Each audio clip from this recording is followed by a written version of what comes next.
Orang yang memimpin mereka tertawa dingin dan berkata, Tuan Muking, kita tidak lagi berada di istana es yang mendalam. Jangan kira kamu bisa menyuruh kami berkeliling lagi. Karena saya di sini, tidak ada kemungkinan saya pergi. Pimpin saja dengan patuh. Kalau tidak, jangan salahkan aku karena berbuat jahat. Kak bisa. Tepat setelah dia berbicara, 20 orang di belakangnya mengeluarkan senjata mereka.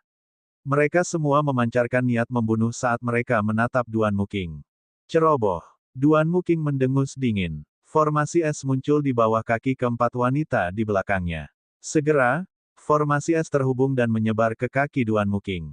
Ledakan. Aura Tuan Muking langsung naik tanpa batas, memberi kesan pada yang lain bahwa dia adalah raja bela diri kelas medial puncak. Itu sangat menakutkan. Orang yang memimpin 20 orang itu menjadi cemas. Dia merasakan bahaya yang kuat. Dia dengan cepat berkata, serang. Ci. Saat dia berbicara, bawahan dari 5 ahli waris segera berubah menjadi patung es. Tuan Muking menarik tangannya kembali dan mengepalkan tangannya. Kak bisa. Semua patung es tiba-tiba pecah, langsung terbunuh. Bang.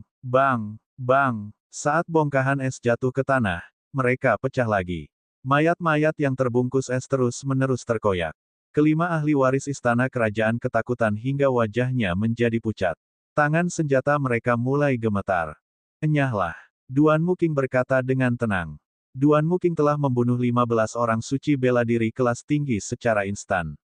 Kekuatan yang dia tunjukkan terlalu mengerikan. Meskipun budidaya mereka berlima adalah orang suci bela diri kelas tinggi, mereka belum memahami suatu keadaan.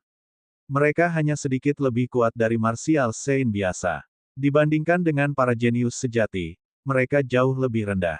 Melawan Tuan Muking saat ini, mereka tidak memiliki peluang untuk menang. Namun, mereka tidak puas harus pergi seperti itu. Pewaris istana kerajaan yang memimpin kelompok itu memandang Guyi Markis dengan perasaan tidak puas di dalam hatinya. Inilah kejeniusan sesungguhnya dari istana kerajaan. Dia berharap Guyi Markis akan mengatakan sesuatu atas nama mereka. Guyi Markis, Ying Xiao, mengenakan battle armor emas. Ada pedang sepanjang 2 meter di punggungnya. Itu adalah senjata suci, pedang pemecah langit. Di belakangnya ada 4 petani lainnya dengan penampilan serupa.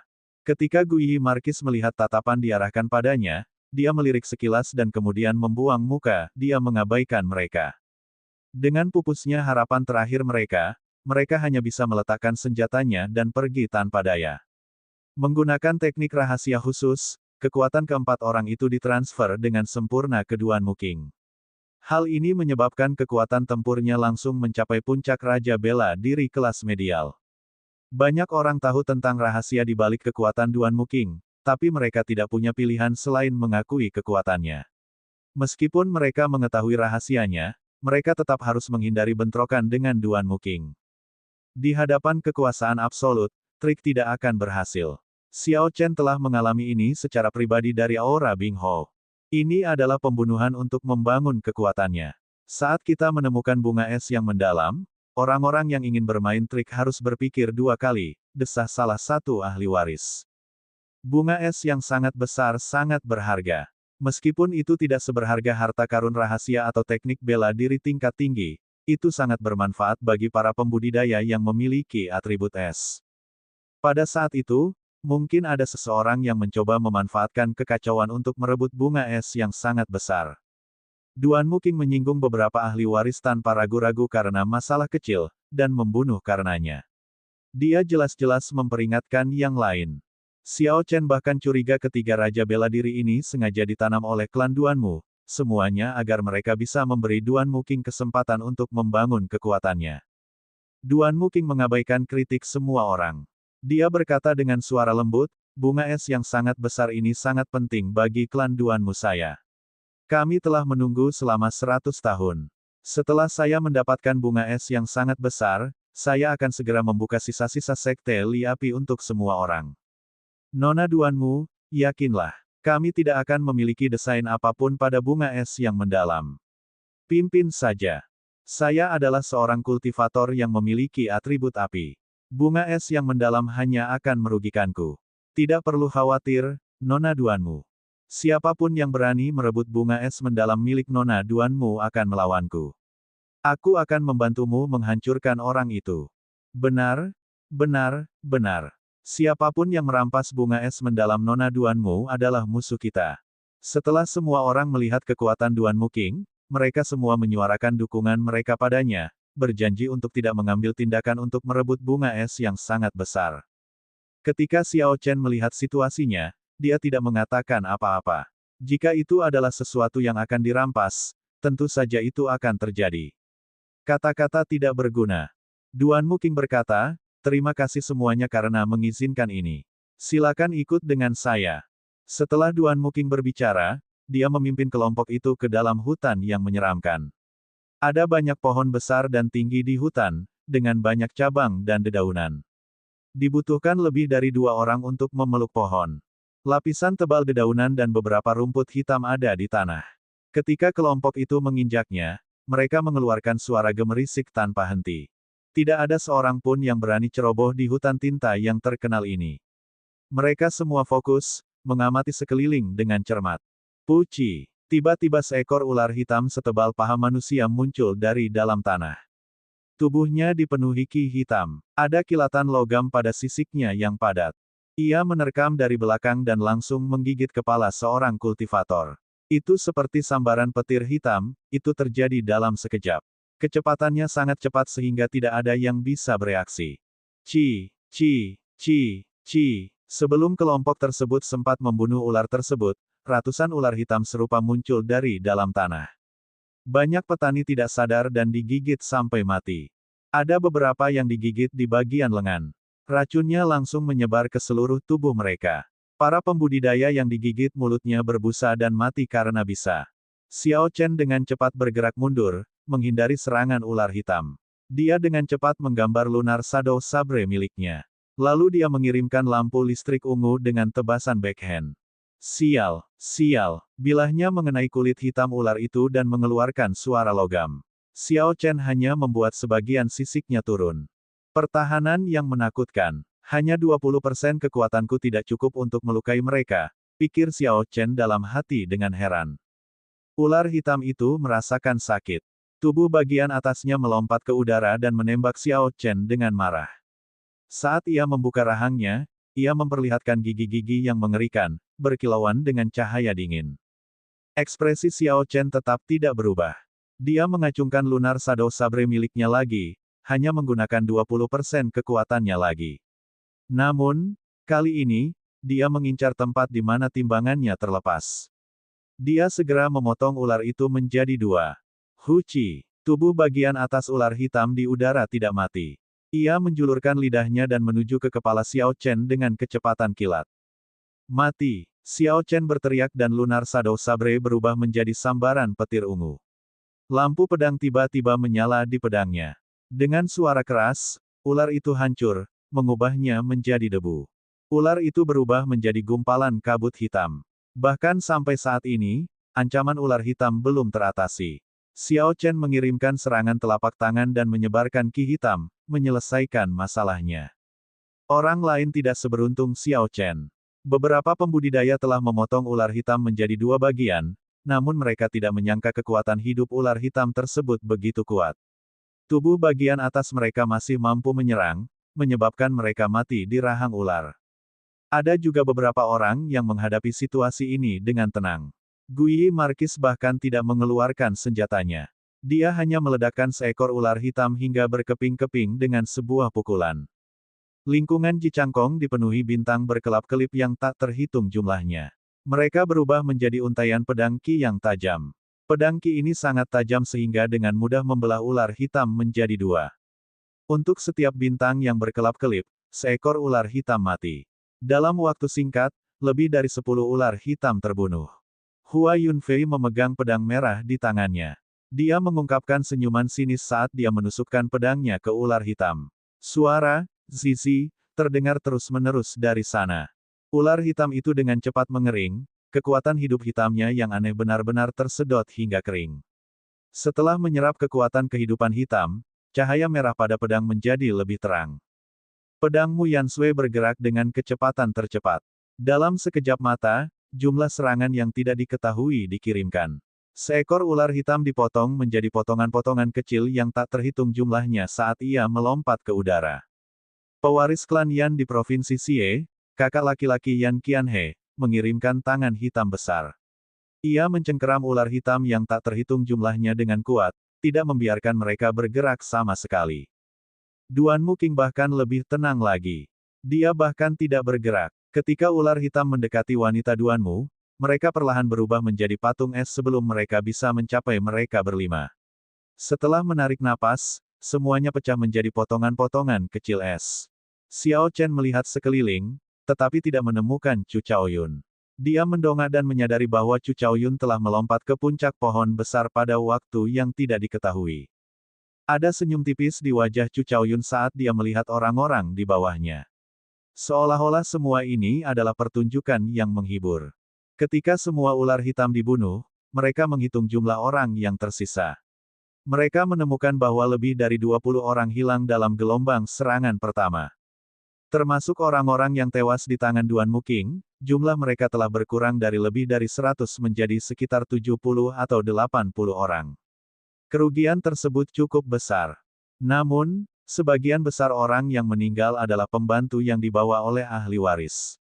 Bakat luar biasa dengan kekuatan sejati bahkan tidak terluka. Kekuatan ular hitam berada di puncak binatang iblis peringkat 6 medial. Selain mereka datang dalam jumlah besar dan memiliki daya hidup yang kuat, mereka tidak memiliki kartu truf lainnya. Mereka masih belum bisa benar-benar mengancam massa.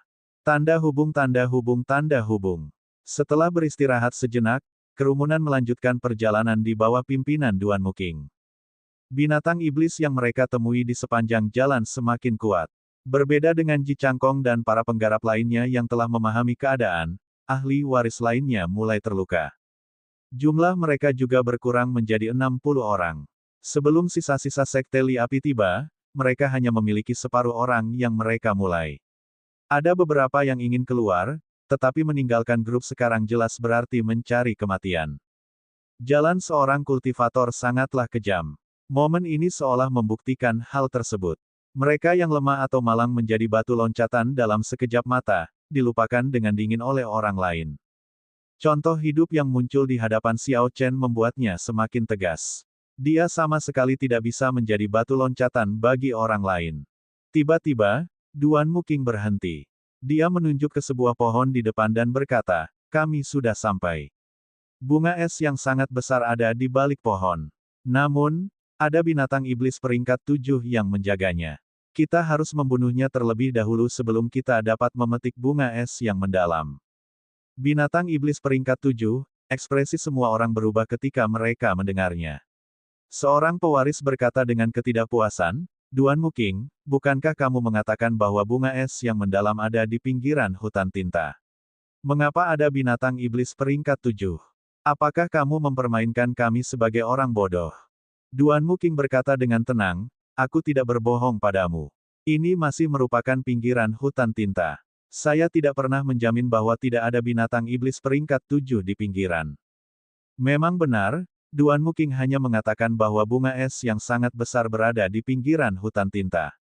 Dia tidak pernah menjamin bahwa tidak ada binatang iblis peringkat 7. Tidak ada kontradiksi dalam perkataannya, menyebabkan yang lain tidak punya alasan untuk membalas. Orang yang mengajukan pertanyaan merasa tertekan tetapi dia tidak berdaya untuk melakukan apapun. Ji Changkong berkata dengan acuh tak acuh, "Duan Muking, beritahu kami apa itu binatang iblis dan kekuatan tempur seperti apa yang dimilikinya. Dengan jumlah kita yang begitu banyak, kita seharusnya memiliki peluang yang cukup bagus untuk menang melawan binatang iblis peringkat 7 biasa." Ketika Duan Muking mendengarnya, dia berkata, "Kalau begitu saya akan mengatakannya secara langsung. Binatang iblis yang melindungi bunga es yang sangat besar adalah binatang iblis peringkat 7, kepala api merah. Ini lebih kuat dari Raja Bela Diri kelas medial biasa. Klan Duanmu telah mengirim orang ke sini beberapa kali tetapi tidak pernah berhasil." Hua Yunfei mengerutkan kening dan berkata, "Jika itu masalahnya, apakah kamu membuat persiapan untuk perjalanan ini? Jangan bilang padaku bahwa kamu menaruh semua harapanmu pada kami." Duan Muking mengangguk, beberapa kali sebelumnya klan Duanmu mengirim orang, setengah dari mereka meninggal dalam perjalanan ke sini. Orang-orang yang tersisa juga mengalami penurunan kekuatan tempur mereka. Tentu saja, mereka bukanlah tandingan pemimpin api merah. Namun, kali ini berbeda. Dalam kelompok kami, setidaknya ada 10 orang yang tidak mengalami kerusakan apapun. Oleh karena itu, saya hanya membutuhkan bantuan 10 orang ini.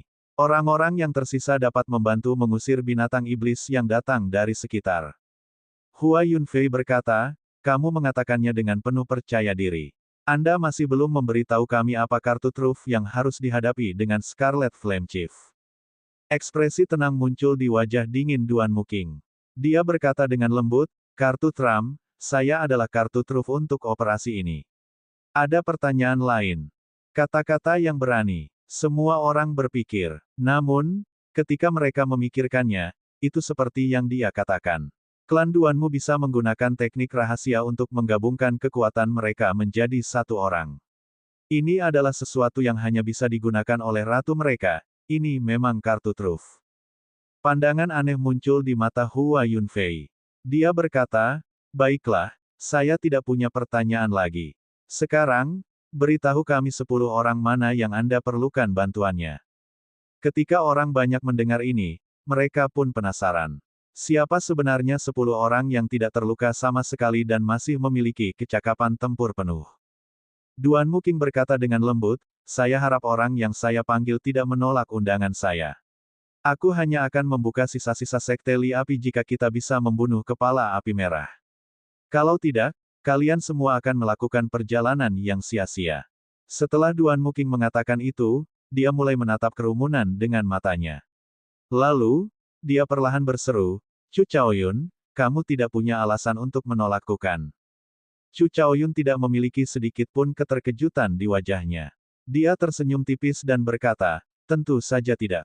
Ji Changkong, Mu Yansui, Hua Yunfei, Ying Xiao, Yan Chixue, Si Feng, dan Sun Wei.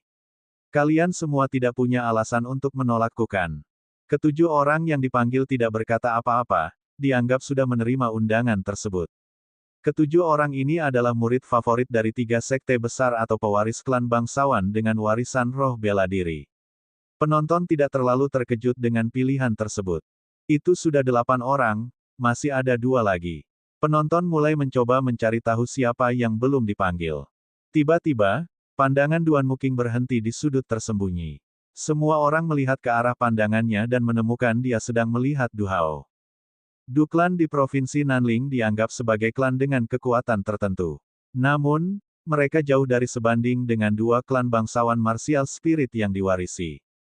Selain itu, dalam perjalanannya, Du Hao tidak menunjukkan kemampuan luar biasa apapun. Penonton terkejut dengan pilihan Duan Muking.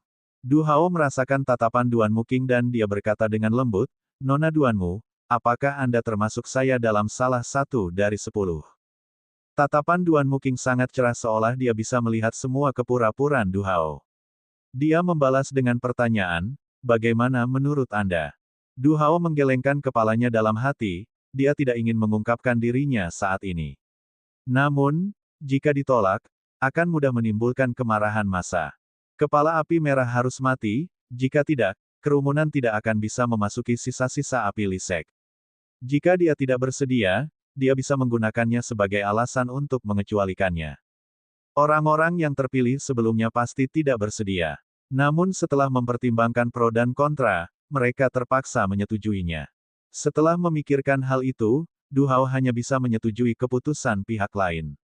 Karena Nona Duanmu sangat menghargaiku, maka aku akan melakukannya dengan enggan. Dari 10 orang, hanya tersisa 1. Kerumunan sekali lagi melihat ke arah tatapan Duan Muking. Tatapannya tertuju pada Xiao Chen, yang berada di sudut. Xiao Chen tidak terkejut dengan hal ini. Tanpa perlu Duan Muking mengatakan apapun, dia langsung melangkah keluar. Tidak ada orang lain yang terkejut dengan terpilihnya Xiao Chen. Bagaimanapun, Sun Wei juga terpilih.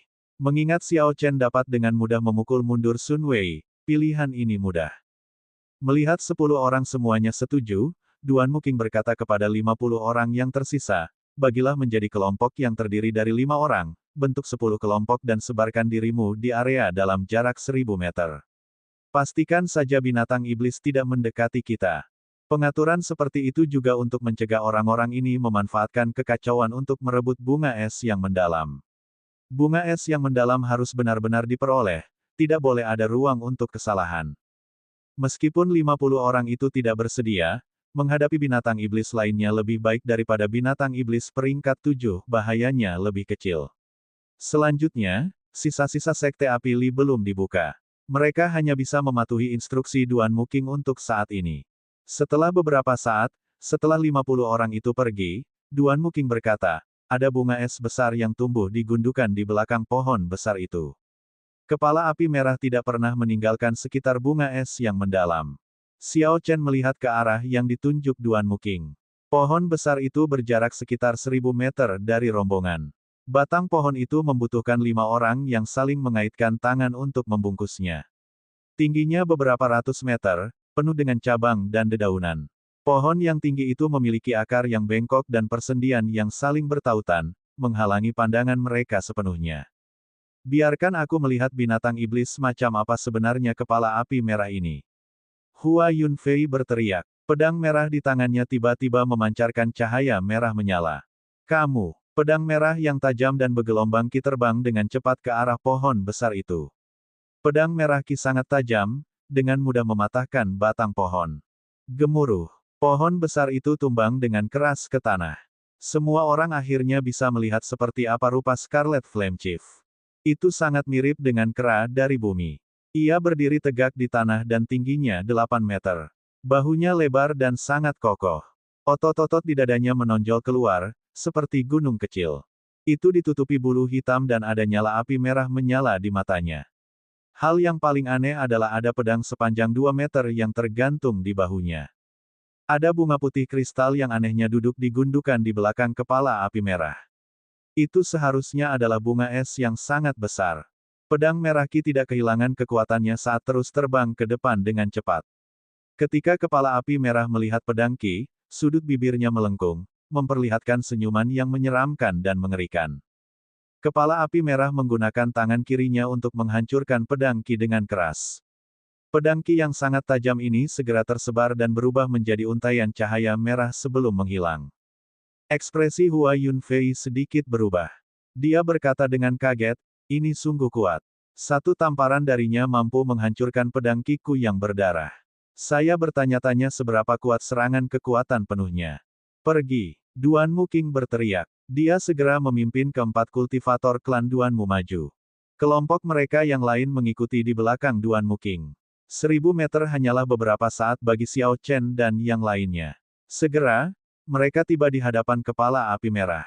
Ketika mereka sudah dekat, 10 dari mereka dengan jelas merasakan aura luar biasa dari kepala api merah yang melonjak ke arah mereka. Namun, aura ini masih jauh dari bisa dibandingkan dengan aura Bing Hou. Meskipun semuanya terasa tertekan, hal itu tidak terlalu mempengaruhi pergerakan mereka. Teknik rahasia, mengumpulkan es. Duan Muking mendengus dingin dan rambut hitam halusnya tiba-tiba berubah menjadi putih seluruhnya. Wajahnya yang dingin dan indah benar-benar kehilangan ekspresi manusia, itu membuatnya terlihat sangat dingin dan tidak berperasaan. Segala sesuatu yang dilihatnya tertutup es, bahkan udara. Keempat wanita di belakang Duan Muking mengirimkan esensi mereka ke Duan Muking dengan cepat. Dalam sekejap, aura Duan Muking memaksa mundur aura kepala api merah. Kemarahan es. Sejak awal, Duan Muking tidak menahan kekuatannya. Angin dingin yang tak terbatas bertiup ke arah Scarlet Flame Chief. Saat angin dingin bertiup, suhu turun dengan cepat. Setelah beberapa saat, Qi putih dingin yang tak terhitung jumlahnya muncul di angin. Qi dingin mulai berputar, berubah menjadi pusaran air besar. Kepala api merah berada di tengah-tengah pusaran air. Ia berjuang ketika tubuh besarnya bergerak dengan susah payah. Namun, suhu di sekitarnya terlalu rendah. Selain itu, angin kencang juga terjadi. Kedua hal ini mengakibatkan kepala api merah tidak bisa melarikan diri dari pusat pusaran air. Kamu, ekspresi Duan Muking berubah menjadi serius dan dia mengepalkan tangannya. Qi dingin yang tak terbatas mulai berkumpul dan jatuh ke kepala api merah seperti bongkahan es. Setelah beberapa saat, bagian luar Scarlet Flame Chief tertutup es, berubah menjadi patung es besar. Semua orang merasa terkejut karena kepala api merah langsung dibekukan oleh Duan Muking. Tidak ada yang mengira dia akan mati dengan mudah. Guyi Markis, Ying Xiao, mengeluarkan pedang pembelah langit di punggungnya. Kemudian, dia melompat ke udara dan menebas kepala-kepala api merah. Kemanapun pedang itu lewat, fluktuasi muncul di udara. Sosok Guyi Markis menjadi kabur dalam pandangan semua orang. Guyi Markis menjadi seperti pantulan di air, bergelombang dan tidak stabil. Pedang pembelah langit memang merupakan senjata suci yang lengkap, pikir Xiao Chen dalam hati. Dia telah melihat adegan serupa dari Beauty Under the Moon karya Mu Cheng Sui. Tentu saja, dia tahu apa yang sedang terjadi. Saat dao dalam senjata suci digunakan, hal itu akan mengubah hukum langit dan bumi di area sekitarnya. Hal ini akan membingungkan indera manusia sehingga menyebabkan kehilangan panca inderanya. Anda mungkin mengira dia sangat jauh. Sebenarnya dia ada sebelum kamu. Anda mungkin berpikir dia ada di depan Anda, tetapi tidak peduli berapa kali Anda menyerang, Anda tidak dapat menghubunginya. Kak bisa. Helaian api merah perlahan datang dari bawah kepala api merah. Es di atasnya mulai mencair dengan cepat. Dalam sekejap es, ia memulihkan kemampuannya untuk bergerak. Guo negara, kepala api merah tertawa dengan aneh. Kemudian ia menghunus pedang besar yang dibawanya. Fluktuasi buram serupa muncul di sekitarnya. Senjata di bahu kepala api merah sebenarnya adalah senjata suci juga. Semua orang tidak bisa tidak terkejut. Binatang iblis yang membawa senjata besar sudah sangat aneh. Namun, senjata besar ini sebenarnya adalah senjata suci. Ekspresi keinginan muncul di mata semua orang. Sun Wei tersenyum dingin, saya ingin senjata suci ini. Tidak ada yang boleh memperebutkannya denganku. Sun Wei menghunus pedangnya dan matahari muncul di belakangnya. Saat cahaya darinya menyinari pedangnya, itu memantulkan cahaya yang menyilaukan. Ini adalah roh bela diri yang diwarisi klan matahari, jiwa Sun yang kesepian. Membunuh. Sun Wei berteriak. Dia bahkan tidak menunggu hasil dari Guyi Markis dan kepala api merah terungkap. Dia langsung melompat ke udara dan ikut terlibat. Hukum alam yang diciptakan oleh kedua senjata suci saling bertentangan. Seluruh ruangan terlihat bergoyang dengan cepat. Setiap orang merasakan energi yang aneh. Pada saat perasaan ini memudar, tanpa sadar tubuh mereka telah bergeser beberapa ratus meter. Formasi mereka kini terganggu. Sebelum Sun Wei, yang berada di udara, dapat bereaksi, serangannya ditujukan kepada kepala api merah menuju Chu Chaoyun. Untungnya, Chu Chaoyun telah mengelak terlebih dahulu. Kalau tidak, jika Chu Chaoyun tertangkap basah, dia tidak akan berada dalam kondisi yang baik ketika serangan pedang yang diresapi dengan roh bela diri yang diwarisi ini menyerangnya. Dalam waktu singkat setelah senjata suci bentrok, hukum tata ruang berubah menjadi kacau. Untungnya, wilayah pengaruhnya tidak besar. Jika itu benar-benar serangan Sage, semua orang di sana mungkin telah dipindahkan sejauh 9.000 km. Tidak diketahui apakah mereka bisa selamat dari hal itu. Kong Qiang, pedang pembelah langit milik Markis Guyi dan senjata besar kepala api merah sepertinya telah melintasi ruang tanpa batas sebelum saling bertukar pukulan. Terjadi ledakan keras dan Guyi Markis terlempar kembali ke udara seperti bola meriam. Bang, bang, bang. Guyi Markis menabrak banyak pohon saat dia terlempar lebih dari 500 meter ke belakang. Kemudian, dia terjatuh ke tanah dengan keras. Kaki Scarlet Flame Chief yang besar dan gagah itu bergeser ke belakang di tanah, tidak mengangkatnya untuk mengambil langkah. Dia mengirimkan kekuatan besar ke tanah dan tanah itu mulai bergetar tanpa henti. Kepala api merah itu tergelincir sampai dia berada di depan gundukan itu. Saat itulah tubuh besarnya perlahan berhenti. Duan Muking berkata, jangan berbenturan langsung dengannya. Kepala api merah adalah binatang iblis yang mengandalkan kekuatan. Bahkan Raja Bela Diri tingkat tinggi tidak akan mampu menahan kekuatan aslinya. Ketika mereka mendengar ini, kelompok itu terkejut melihat kekuatan Guyi Markis. Seberapa kuat dia untuk mendorong kepala api merah sejauh 100 meter. Huci, kepala api merah menstabilkan dirinya sendiri.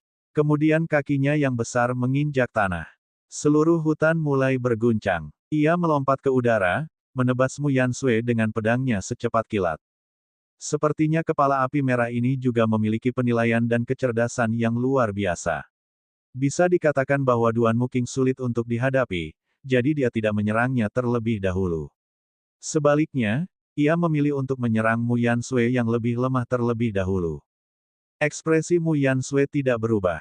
Dia langsung melompat ke udara dan menghunus pedangnya. Kecepatannya lebih cepat dari Scarlet Flame Chief. Meskipun dia kemudian bergerak, dalam sekejap, dia menyerang setidaknya 100 kali. Sial, sial, sial. Ketika pedang Mu Yansui menebas kepala api merah, pedang itu mengeluarkan suara logam. Serangannya tidak mampu mematahkan pertahanan lawannya. Naga merebut tangan. Ketika Yan Chixue, pewaris klan Yan di Provinsi Xie, melihat situasinya, dia berteriak.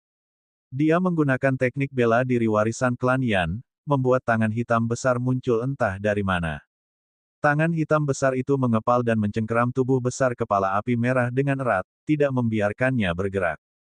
Mu Yansui memanfaatkan momen ini. Cahaya pedang muncul dan menusuk mata kanan kepala api merah dengan cepat. Guo, Guo, kepala api merah tertawa aneh lagi. Senyuman yang sangat menyeramkan terlihat di wajahnya. Dua aliran api mengamuk keluar dari mata merahnya. Nyala api yang dahsyat membakar sebagian besar oksigen di sekitarnya. Hal ini membuat semua orang kesulitan bernapas. Mu Yansui tertangkap basah. Dia tidak menyangka ketua api merah akan melakukan tindakan seperti itu. Ekspresinya tiba-tiba berubah saat dia dengan cepat mundur. Namun, kedua api itu menyatu dan anehnya kecepatannya meningkat. Segera, itu melampaui kecepatan Mu Yansui. Pada saat kritis, Duan Muking berteriak. Dia muncul di depan Mu Yansui, pakaian dan rambut putihnya berkibar. Ekspresi bangga muncul di wajah dingin Duan Muking. Ada jejak sikap elegan Bing Hou di sana. Dia mendorong telapak tangan kanannya ke depan dan angin dingin bertiup tanpa batas, suhu diturunkan. Api yang ditembakkan oleh kepala api merah langsung membeku. Duan Muking mengepalkan tangannya dan api yang membeku itu jatuh ke tanah dan pecah. Terima kasih banyak. Mu Yansui mengungkapkan rasa terima kasihnya dan kemudian mengambil kesempatan untuk segera pergi, mendarat di tanah. Kepala api merah meraung dengan marah, bergema di mana-mana, menyebabkan dedaunan di sekitarnya jatuh ke tanah. Angin kencang bertiup dan dedaunan berguguran menari-nari di udara. Bang! Pembuluh darah hitam menonjol di tubuh Scarlet Flame Chief. Ia mencoba membuka tangan hitam yang memegangnya. Yan Chixue memasang ekspresi muram saat dia bertahan dengan getir. Namun, ketika kepala api merah berteriak, terdengar suara ledakan dari tulangnya. Tubuhnya sebenarnya lebih besar. Bahunya bergetar dan melepaskan tangan hitam itu dalam sekejap. Yan Chixue segera memuntahkan seteguk darah, dia sangat pucat. Dia segera memakan pil obat dan mundur ke belakang. Guo, Guo, Scarlet Flame Chief yang berjuang bebas dari kekangannya bagaikan seekor kuda jantan liar yang lepas kendali. Kakinya bergerak cepat di tanah, setiap langkah yang diambilnya akan menimbulkan getaran ringan. Dengan kekuatan sebelumnya, kepala api merah mampu mengirim Guyi Markis terbang dengan satu serangan pedang. Sekarang kekuatannya meningkat, mungkin tidak ada yang bisa memblokir serangan darinya. Dengan pemikiran dari Duan Muking, keadaan es diperlihatkan. Tiba-tiba, kepingan salju berjatuhan dari langit. Dinding es menjulang dari tanah, menghalangi kepala api merah. Hal ini memberi waktu bagi pemain lain untuk menciptakan peluang menyerang.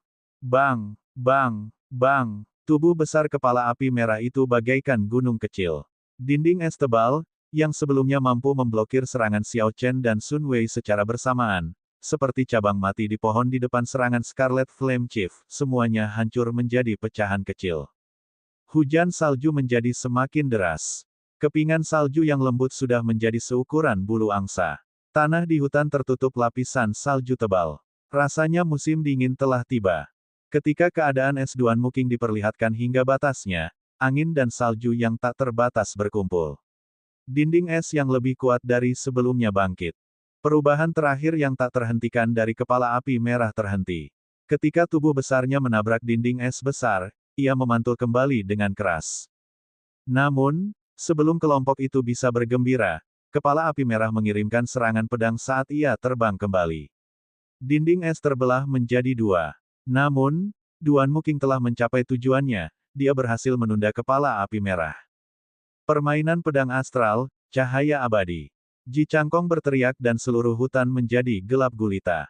Bintang yang tak terhitung jumlahnya muncul di atas mereka, sebuah bintang yang mewakili dirinya di sungai bintang yang tak terbatas tiba-tiba bersinar terang. Cahaya cemerlang turun, menembus 9 langit. Saat cahaya itu mendarat, tangan kanan Ji Changkong mengarahkan pedangnya ke udara. Cahaya itu segera memanjang menjadi cahaya pedang. Saat cahaya pedang terungkap, bintang-bintang di langit meredup. Di hadapan cahaya abadi ini, tidak ada sumber cahaya lain yang berani menyinari cahayanya, memecah pancarannya. Saat pedang itu terungkap, sinarnya menerangi 9 langit, bintang-bintang meredup. Hanya cahaya pedang ini saja yang ada. Ini adalah teknik pedang yang diwarisi klan Ji, permainan pedang astral. 1 tahun yang lalu, Xiao Chen tercengang saat melihat Ji Changkong melakukan gerakan ini. Kali ini, Xiao Chen melihat sesuatu yang lebih dalam. Dengan semangat bela diri bintang kejora Ji Changkong, membangkitkan misteri bintang kejora, dan kemudian menggunakan kekuatan ini untuk mengeksekusi teknik pedang yang luar biasa. Senior Ji Clan yang menciptakan teknik pedang ini pastilah seorang jenius. Pemandangannya sangat besar, mencakup seluruh alam semesta. Menurut pendapat Xiao Chen, meskipun teknik pedang ini memiliki kekuatan yang mengejutkan, namun belum tentu lengkap. Kekuatan alam semesta tidak boleh dibatasi hanya pada hal ini. Ledakan. Saat Xiao Chen berpikir, cahaya pedang seperti pilar menghantam dada kepala api merah. Semburan darah yang mengerikan dari dadanya, darah hitamnya mengalir seperti air mancur. Semua orang bersukacita dalam hati mereka, mereka akhirnya benar-benar melukai kepala api merah, mereka melihat harapan kemenangan. Istirahat es. Duan Muking memanfaatkan kesempatan ini dan berteriak. Semua salju di udara berkumpul. Setelah beberapa saat, ia berubah menjadi burung es yang besar. Burung es itu melebarkan sayapnya dan menangis. Itu tampak sangat jelas dan hidup saat terbang ke arah Scarlet Flame Chief bersama dengan angin dingin. Baptisan cahaya abadi menyebabkan kepala api merah terluka parah. Tubuh aslinya yang gesit mulai melambat. Kilatan melintas di mata Xiao Chen saat dia melihat dengan cermat. Dia menyadari bukan itu masalahnya. Bukan cahaya pedang Ji Changkong yang memperlambat kepala api merah. Sebaliknya, itu adalah akibat dari kondisi es Duan Muking. Awalnya dampaknya tidak terlalu besar. Namun, seiring berjalannya waktu, efeknya semakin bertambah. Hal ini terutama terjadi setelah kepala api merah terluka, efeknya sangat jelas. Xiao Chen melihat 4 wanita yang mengikuti Duan Muking semuanya berdiri jauh, masing-masing di sudut. Ada formasi es di bawah kaki mereka. Mereka menggabungkan segala macam teknik rahasia misterius. Energi dicurahkan terus-menerus ke Duan Muking. Hal ini memungkinkan kekuatan kondisi esnya ditingkatkan ke tingkat yang mengerikan. Lebih jauh lagi, kendali Duan Muking atas negara ini telah mencapai ranah kendali bebas. Dia memfokuskan semua tekanan pada Scarlet Flame Chief. Yang lain sama sekali tidak merasakan tekanan apapun dari kondisinya. Jika bukan karena pemahaman mendalam Xiao Chen terhadap negara, akan sulit baginya untuk memahami misteri di balik ini. Ketua api merah itu sangat cerdas. Ia segera menyadari misteri di dalamnya. Ia meraung dengan marah dan nyala api berkobar di matanya. Ledakan. Kepala api merah mengayunkan pedangnya yang besar dan pedang itu menyala dengan nyala api. Nyala apinya sangat terang dan ada api hitam yang mengelilinginya. Api Scarlet Flame Chief sebenarnya telah menunjukkan tanda-tanda berubah menjadi api iblis. Kepala api merah melakukan yang terbaik untuk melompat ke depan. Dia mengubah genggamannya menjadi genggaman 2 tangan dan apinya pun padam. Burung es besar itu hancur menjadi pecahan es yang tak terhitung jumlahnya. Saat burung es itu hancur, kepala api merah menancapkan pedangnya ke tanah. Api merah muncul di area 10 meter di sekitarnya, mengeluarkan asap hitam. Xiao Chen sedang berdiri di kejauhan ketika dia melihat semua ini. Dia bergumam pada dirinya sendiri, apinya telah menghalangi kondisi es Duan Muking. Tidak, tunggu, itu tidak diblokir, itu dibakar. Sebenarnya bisa dipatahkan seperti ini adalah pembuka mata bagi Xiao Chen. Sepertinya dia bisa meminjam metode ini ketika dia bertemu dengan para kultivator dengan kondisi kuat di masa depan. Guo, kepala api merah tertawa aneh. Ia benar-benar memulihkan kemampuannya untuk bergerak. Tanpa penindasan negara, luka di dadanya juga mulai membaik. Kepala api merah mencabut pedangnya dan mendorongnya ke tanah. Kecepatannya memecahkan penghalang suara dalam sekejap, benar-benar terbebas dari area yang dipengaruhi oleh kondisi Duan Muking. Api yang melonjak berkumpul kembali pada pedang, meninggalkan jejak api saat itu terjadi. Kepala api merah kemudian menyerang Du Hao, yang belum melakukan gerakan apapun. Pedang ini membawa gelombang panas yang melonjak. Dengan genggaman dua tangan Scarlet Flame Chief, kekuatannya bahkan lebih mengerikan dari sebelumnya. Kemungkinan bahkan Raja Bela Diri kelas rendah pun akan hancur berkeping-keping oleh pedang ini. Sepertinya kepala api merah ini tahu cara membuat kesemek yang lembut. Namun, apakah Du Hao adalah kesemek yang lembut? Catatan TL, kesemek lembut mengacu pada penurut. Du Hao berpakaian hitam yang tidak membawa senjata apapun memiliki ekspresi muram ketika dia melihat Scarlet Flame Chief yang lebih cepat dari kecepatan suara. Namun, dia tidak panik. Dia tidak punya niat untuk mundur. Jika dia mundur, bahkan jika dia bisa menghindar, dia akan terluka oleh gelombang kejut tersebut. Dengan kekuatan kepala api merah, meski hanya gelombang kejut, Du Hao akan terluka parah. Huci. Tepat sebelum pedang besar itu mendarat, Du Hao mendorong tanah dan melompat. Kemudian, dia menendang dada Scarlet Flame Chief dengan kaki kanannya. Namun, kekuatan tendangan ini tidak membahayakan kepala api merah. Ia bahkan tidak merasakan perlawanan apapun. Tubuhnya yang besar masih terus terbang ke arah depan dengan cepat. Namun, yang aneh adalah Du Hao tampak lengket. Benda itu menempel di dada kepala api merah. Kemudian, dia memanjat melewati kepalanya hingga ke punggungnya. Tanpa menunggu kepala api merah mendarat, Du Hao berteriak. Dia berputar cepat dan mengayunkan kakinya ke udara. Dia menciptakan suara ledakan yang sangat keras di udara saat dia menendang punggung kepala api merah dengan keras. Kekuatan tendangannya sangat besar, bahkan membuat udara bergetar. Daun yang tak terhitung jumlahnya jatuh dari pohon sebelum berubah menjadi pecahan.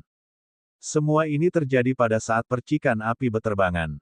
Sejak Du Hao berbalik dan menendang, itu hanya sekejap. Gerakan Du Hao terhubung dengan sempurna. Ia melompat dan menempelkan dirinya di dada lawan, lalu melompati dada lawan dan berbalik 180 derajat untuk melancarkan tendangan berputar. Sangat natural dan mulus, tidak ada titik lemah di dalamnya. Kepala api merah yang bergerak lebih cepat dari kecepatan suara tidak menyangka tendangan seperti itu akan dikirimkan ke punggungnya. Tubuh Scarlet Flame Chief yang bergerak cepat tidak bisa berhenti. Pusat keseimbangannya tidak stabil dan dia melesat ke depan dengan cepat seperti bola meriam. Bang! Kepala api merah itu terjatuh ke tanah terlebih dahulu. Sebuah lubang besar yang dalam tercipta, menimbulkan debu ke udara. Partikel tanah hitam yang tak terhitung jumlahnya beterbangan di udara. Du Hao mendarat dengan kuat di tanah, tidak ada fluktuasi di wajahnya. Sepertinya dia hanya melakukan sesuatu yang tidak penting. Namun, kelompok itu tercengang. Bahkan negara bagian Duan Muking tidak mampu mengendalikan pergerakan kepala api merah ketika itu ditunjukkan hingga batasnya. Namun, hal itu dapat dimainkan dengan mudah di telapak tangannya. Orang ini tidak sederhana, pikir Xiao Chen dalam hati. Gerakan ini terlihat sederhana, namun menunjukkan teknik gulat yang ekstrim. Meminjam kekuatan untuk melawan, kekuatan 200 gram untuk melawan kekuatan 500 kilogram. Ledakan. Ketua api merah benar-benar marah. Ia melompat keluar dari lubang dan mengacungkan pedang besarnya saat menebas Du Hao. Setiap kali ditebas, riak muncul di angkasa. Dao senjata suci diaktifkan kembali. Saat semua orang melihat pemandangan ini, mata mereka berbinar. Senjata suci yang dapat diaktifkan berkali-kali. Senjata suci ini jelas bukan senjata suci yang rusak parah. Tao yang ada di dalamnya pasti dalam keadaan sempurna. Itu bisa digunakan berkali-kali di tangan binatang iblis. Jika itu ada di tangan mereka, itu akan menjadi lebih kuat. Ketika hukum alam berubah, ekspresi Du Hao berubah. Sosok kepala api merah berkedip-kedip ke kiri dan ke kanan, dekat dan jauh. Tidak ada cara untuk mengetahui di mana itu. Dalam waktu singkat, bahaya bermunculan di sekelilingnya. Selanjutnya, Du Hao menemukan teknik gerakannya terbatas. Yang terasa 10 meter ternyata hanya 5 meter. Apalagi arahnya tidak tepat. Inilah kekuatan senjata suci. Ini berisi dao yang agung, menggunakan kekuatan sage untuk mengubah hukum, mengganggu fluktuasi langit dan bumi. Ketika digunakan dalam pertempuran, itu akan menyebabkan lawan menjadi sangat bingung. Ekspresi Du Hao sangat serius. Dia tahu jika ini terus berlanjut, cepat atau lambat dia akan diserang. Dengan pertahanannya, dia tidak memiliki peluang untuk selamat dari serangan kepala api merah. Mundur. Saat pedang itu ditebas, Du Hao memfokuskan dirinya dan menamparkan ujung pedang dengan telapak tangannya. Dia menggunakan kekuatan pedang besar untuk membantunya bergerak mundur dengan cepat. Du Hao bergerak 500 meter dalam sekejap sebelum mendarat di tanah dengan kuat. Kulitnya tampak agak pucat dan darah mengucur dari sudut bibirnya. Waktunya tidak mencukupi, Du Hao tidak berhasil sepenuhnya meniadakan kekuatan dari ujung pedang. Kepala api merah ini tidak bisa bertahan lebih lama lagi. Ia belum menerima pengakuan atas senjata suci. Ia hanya dengan lancang menggunakan hukum alam, ia tidak dapat menahan tekanan tak berbentuk dari Tao Surgawi dalam waktu lama.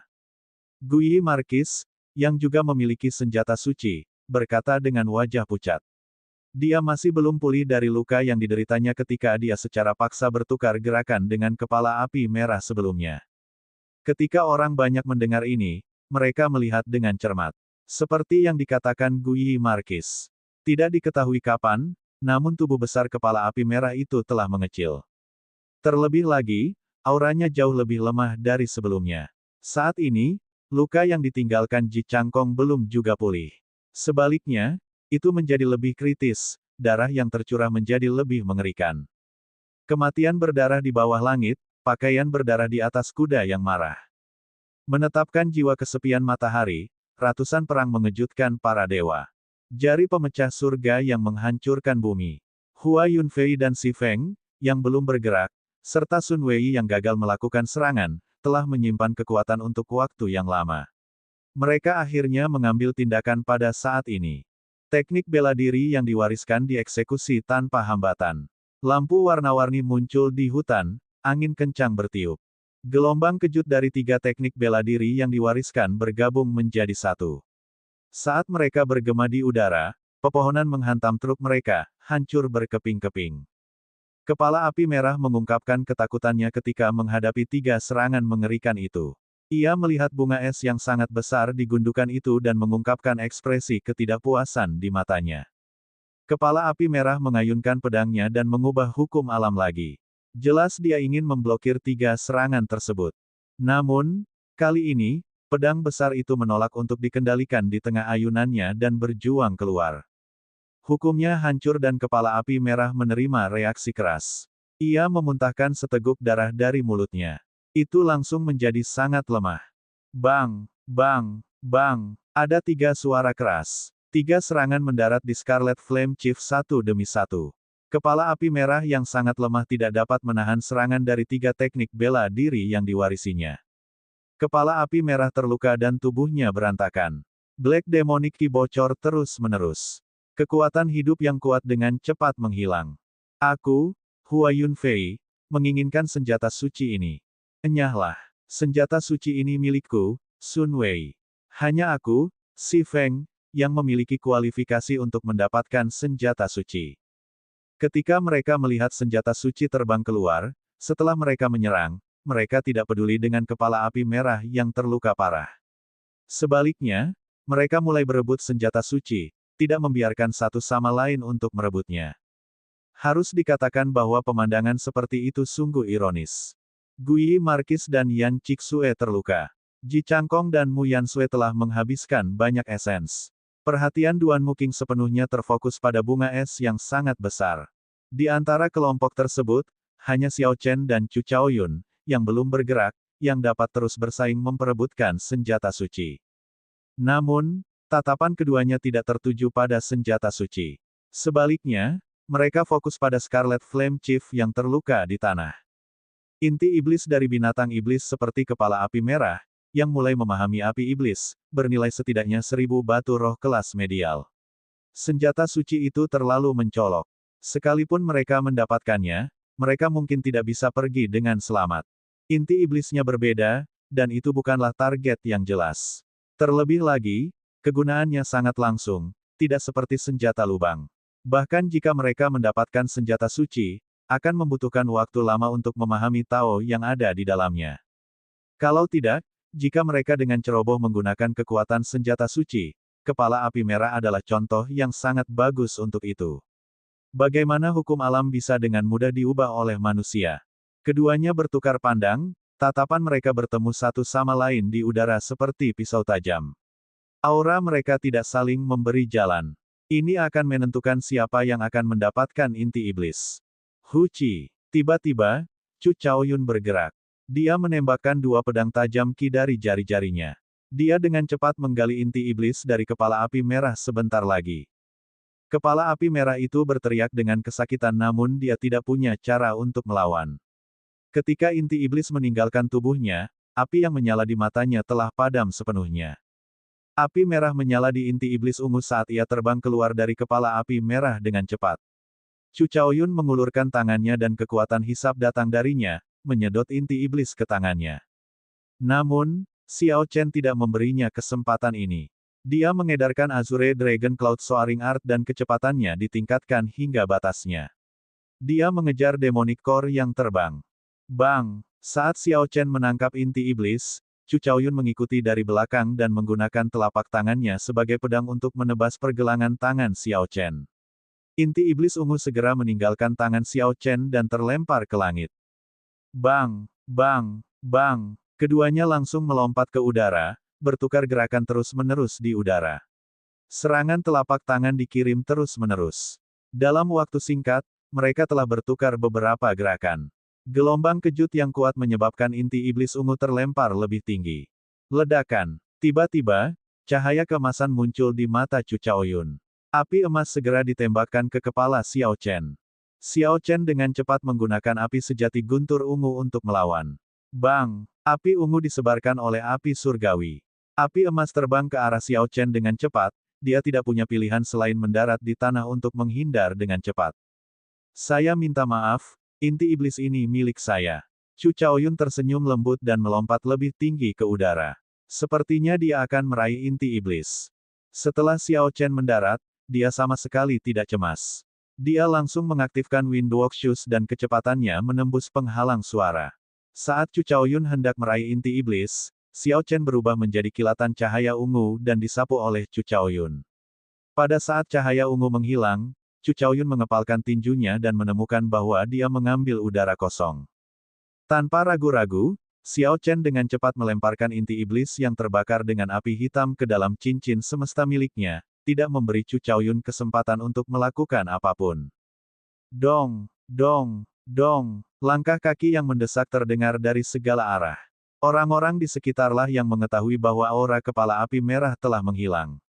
Jadi, mereka segera bergegas. Setelah Chu Chaoyun mendarat, dia melihat kerumunan yang bergegas mendekat. Pandangan aneh muncul di matanya tetapi pada akhirnya, dia menggelengkan kepalanya dan menyerah pada pertarungan untuk inti iblis.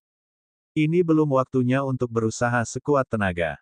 Barang-barang yang benar-benar bagus ada di Sekte Li Api, barang-barang itu belum muncul. Jika mereka berdua terluka, itu hanya akan menguntungkan orang lain. Itu tidak layak untuk inti iblis yang berisi api iblis tingkat awal. Hua Yunfei mengirim Sun Wei dan Si Feng terbang dengan pedangnya. Lalu dia menggenggam pedang besar itu. Dia tertawa dan berkata, senjata suci ini milikku. Sun Wei dan Si Feng bersama-sama bukanlah tandingan Hua Yunfei, yang telah memahami jiwa darah kuno. Pada akhirnya, skillnya lebih baik dan berhasil merebut senjata suci. Kak bisa. Namun, tepat setelah Hua Yunfei berbicara, pedang besar itu mulai hancur. Setelah beberapa saat, hanya gagang pedang sempurna yang tersisa dari pedang besar itu. Hua Yunfei benar-benar tercengang. Dia berkata dengan tidak percaya, bagaimana bisa? Sun Wei dan Si Feng juga tercengang. Kemudian, mereka tertawa keras. Hua Yunfei, sepertinya kamu tidak ditakdirkan untuk mendapatkan senjata suci. Ji Changkong berkata berbeda, senjata suci ini tidak dirawat dengan baik dan digunakan tanpa perasaan. Apalagi sudah sangat tua, wajar kalau rusak. Wajah Hua Yunfei memerah, dia sangat marah. Dia tidak menyangka akan mendapatkan apa-apa setelah menghabiskan begitu banyak upaya untuk mendapatkan senjata suci ini. Dulu ketika dia berada di sisa-sisa kuno, situasinya sama. Dia baru saja mendapatkan pedang pemecah langit tetapi senjata suci itu mengenali seorang masternya sendiri, sehingga Gui Markis dapat mengklaimnya secara cuma-cuma. Sampah. Hua Yunfei menegur pedang itu dengan marah. Kemudian, dia melemparkan gagang pedangnya ke tanah dengan keras. Gagang pedang berguling di tanah hingga mencapai kaki Xiao Chen. Xiao Chen meliriknya sedikit. Dia menyadari gagang pedangnya telah retak dan sepertinya ada sesuatu di dalamnya. Ketika dia melihat Hua Yufei telah menyerah pada gagang pedangnya, dia mengambilnya. Ketika Xiao Chen melihat ke tempat berkumpulnya, dia tidak segera membuka gagang pedangnya. Sebaliknya, dia diam-diam menyembunyikannya di pakaiannya. Apakah kepala api merah sudah mati? Apakah Duan Muking sudah mendapatkan bunga es yang mendalam? Setelah 50 orang yang membantu mengusir binatang iblis di sekitar tiba, mereka langsung bertanya. Orang-orang yang hadir menunjuk ke mayat kepala api merah, hasilnya jelas terlihat. Ceng, ceng, ceng, ceng. Tiba-tiba 4 dinding es muncul dari gundukan itu. Dinding es terhubung satu sama lain dan membentuk istana es persegi panjang, membungkus Duan Muking dan keempat pembantunya di dalamnya. Duan Muking sangat berhati-hati, pikir Xiao Chen. Kita sudah sampai sejauh ini dan mereka masih khawatir. Tiba-tiba, tatapan semua orang tertuju pada istana es. Seseorang berkata, saya mendengar bahwa bunga es yang mendalam memerlukan metode yang sangat khusus untuk dapat memetiknya sepenuhnya. Saya ingin tahu apakah Duan Muking telah memahami metode ini atau tidak. Orang lain tertawa, metode spesial apa? Selama mantra es mendalam diolah hingga lapisan ke-10, alam es mendalam beralih ke Qi, akan mudah untuk dipilih. Ini bukan rahasia. Satu-satunya masalah terletak pada mantra es mendalam yang merupakan teknik bela diri yang diwariskan.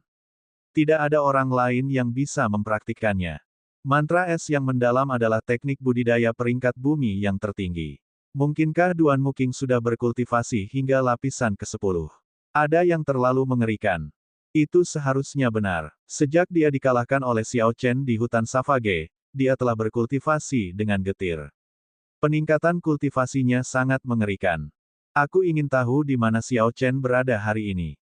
Duan Muking telah bersumpah untuk tidak menggantikan posisi Ratu Klan Duanmu jika dia tidak mengalahkannya. Karena harus menunggu lama, penonton merasa bosan dan mulai mengobrol tentang beberapa masalah klan Duanmu.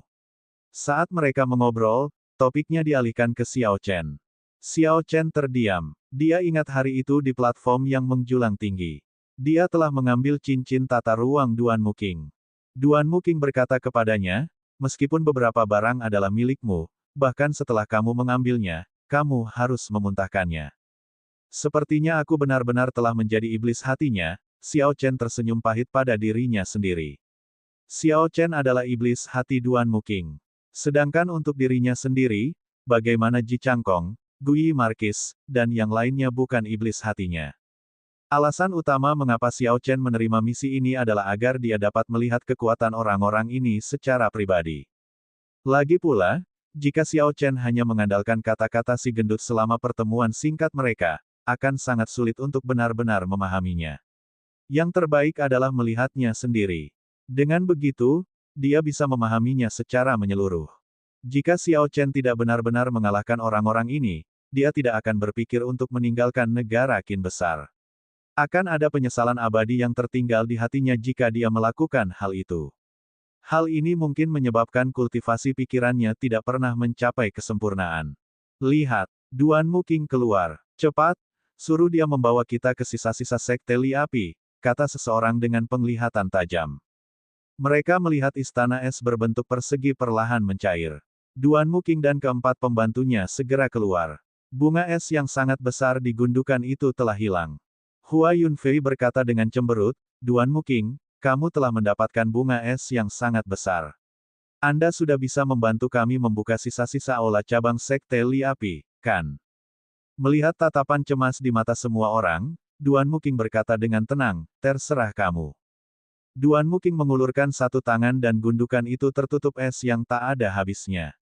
Mereka melihat kepingan salju menetes ke dalam gundukan seperti bintang. Setelah beberapa saat, berubah menjadi gundukan es. Ledakan. Duan Muking mengepalkan tangannya dan kemudian gundukan es itu meledak. Pecahan es yang tak terhitung jumlahnya jatuh ke tanah dengan suara gemerincing. Gundukan aslinya telah hilang. Sebuah lubang gelap telah muncul. Lubang itu tampak tak berdasar dan angin dingin bertiup dari sana. Ini adalah pintu masuk ke sekte Api Li. Saya sudah mendapatkan bunga es yang mendalam. Menurut pengaturan kami, saya tidak bisa memasuki sisa-sisanya. Jadi, aku permisi dulu. Setelah Duan Muking berbicara, dia segera berbalik dan pergi. Segera, ada orang yang tidak bisa menjaga ketenangannya. Mereka berlari menuju lubang. Namun, ketika mereka sampai di lubang, seseorang tiba-tiba berkata dengan keras, "Duan Muking, kamu tidak boleh pergi. Jika kamu pergi, Istana Es yang mendalam akan pergi bersamamu. Apakah kita harus melakukan perjalanan melalui pegunungan tinta?" Memang benar, jika Duan Muking pergi, Istana Es yang sangat besar pasti akan mengikuti. Mungkinkah setelah kerumunan itu keluar, mereka harus melakukan perjalanan melalui wilayah inti pegunungan tinta untuk kembali. Meskipun tidak terlalu berbahaya jika mereka berjalan di tanah dibandingkan terbang di langit, bagi kerumunan yang kelelahan yang baru saja datang dari hutan tinta, masih ada bahaya kematian. Bagaimana pilihan ini bisa dibandingkan dengan keamanan mengendarai Istana Es mendalam kelanduanmu? Jika mereka melakukannya, mereka tidak perlu khawatir. Menaiki Istana Es yang mendalam setara dengan keselamatan. Penonton bereaksi dan segera menyetujui, "Benar, Duan Muking, kamu tidak boleh pergi. Anda harus menunggu kami di luar. Setelah kami keluar, Anda boleh pergi." Duan Muking mengerutkan kening dan menatap dingin ke arah orang yang berbicara, "Sejak kapan kamu bisa memerintahku seperti ini? Perjanjian kami sudah selesai. Sekte Api Li ada tepat di bawah, tidak ada hubungannya dengan kelanduanmu." Ji Changkong melihat ke lubang tanpa dasar, lalu dia melihat ke arah Duan Muking dan berkata, "Bagaimana kalau ini? Kami bahkan tidak tahu apakah Sekte Li Api ini nyata atau tidak. Bagaimana kalau kamu ikut dengan kami?" Mengingat hal ini, sepertinya perjanjian dengan Duan Muking agar dia tidak memasuki sisa-sisa telah hancur. Namun, mereka tidak bisa menyalahkan Duan Muking, ini adalah ulah mereka sendiri. Duan Muking tidak pernah melanggar persetujuannya sendiri. Dia hanya menggunakan beberapa trik yang tidak mudah untuk dilihat. Xiao Chen tersenyum dingin pada dirinya sendiri. Seperti yang dikatakan Hua Yunfei, tindakan semua orang menguntungkan Duan Muking. Namun hal ini telah membuktikan bahwa sisa-sisa itu nyata, tidak perlu diragukan lagi. Bagi Xiao Chen, Istana Es mendalam kelanduanmu tidak terlalu menarik baginya. Tidak akan ada masalah jika dia mengandalkan tubuhnya sendiri untuk keluar dari pegunungan tinta. Meskipun itu akan memakan lebih banyak waktu, tidak perlu terlalu memikirkannya. Xiao Chen bisa dengan mudah memperlakukannya sebagai pelatihan berdasarkan pengalaman. Tiba-tiba, Xiao Chen menyadari bahwa Chu Chaoyun telah mencapai tepi lubang tanpa orang lain menyadarinya. Tanpa ragu-ragu lagi, Xiao Chen mengikuti dengan diam. Hu Qi. Saat kerumunan memasuki jalan buntu, Chu Chaoyun dan Xiao Chen tiba-tiba melompat ke dalam lubang tanpa suara. Mereka telah memasuki sisa-sisa Sekte Li Api terlebih dahulu. Siapa keduanya? Mengapa mereka begitu cepat? Bergerak cepat? Jika tidak, semua hal baik akan dirampas oleh mereka. Brengsek. Persetan memikirkan ini baik-baik. Sebaiknya kita bergerak lebih cepat. Pertemuan kebetulan tidak menunggu siapapun. Tindakan Chu Chaoyun dan Xiao Chen telah mengacaukan kebuntuan. Banyak orang tidak peduli dengan apa yang sedang terjadi.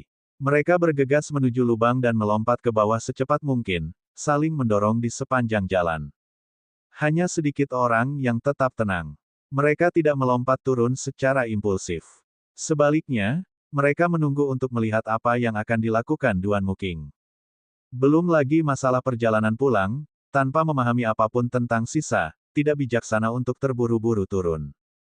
Karena Duan Muking telah menemukan sisa-sisanya, dia pasti memahami sisa-sisa itu lebih baik daripada orang lain. Terlebih lagi, dengan Istana Es yang sangat besar yang melindungi mereka, mereka tidak perlu khawatir melakukan perjalanan melalui pegunungan tinta. Jelas dan mudah dilihat. Sekarang setelah semuanya mencapai tahap ini, mengikuti Duan Muking adalah keputusan paling bijaksana. Meskipun mereka tidak sungguh-sungguh bersedia, mereka tidak mempunyai solusi yang lebih baik. Duan Muking terdiam beberapa saat. Lalu, dia berkata, "Tidak masalah. Saya bisa datang bersama semua orang untuk memverifikasi keaslian sisa-sisa Sekte Li Api ini." Ini menunjukkan bahwa setelah mereka keluar, setiap orang akan memiliki kesempatan untuk naik ke Istana Es yang mendalam. Terkadang, tidak perlu terlalu berterus terang tentang hal-hal tertentu. Setiap orang memiliki perasaan aneh di hati mereka saat Duan Muking memimpin mereka, perlahan-lahan melompat ke dalam lubang yang dalam dan gelap. Tanda hubung tanda hubung tanda hubung. Weng, Xiao Chen dan Chu Chaoyun keduanya mendarat di tanah secara bersamaan. Mereka saling melirik dan mengabaikan satu sama lain. Kemudian, mereka mengarahkan pandangan mereka pada pemandangan di depan mereka.